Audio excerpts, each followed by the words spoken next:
Hello नमस्कार. तर आज होता संडे आणि सोबतच चतुर्थी. तर म्हटलं आज कुठेतरी दर्शनाला जावं. तर आमच्या इकडे जवळच एक गणपतीचं मंदिर आहे. जवळ म्हणजे थोडं अंतर आहे. तर आम्ही सगळं आवरून निघालो होतो दर्शनासाठी.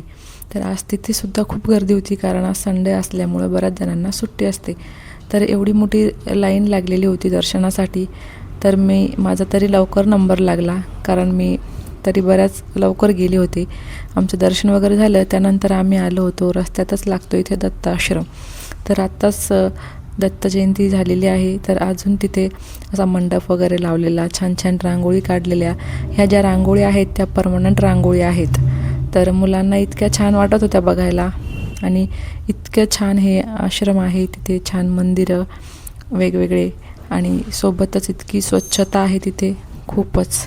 तर मला हे खूपच आवडतं इथे जायला. छान असं शांत वातावरण. आणि असं नेहमी तर काही येणं होत नाही इकडे, पण असं कधीतरी यायला पाहिजे, कारण इथे खूप छान वाटतं आल्यानंतर. आणि स्वच्छता म्हणाल तर इतकी छान आहे, कुठेच काहीच दिसत नाही.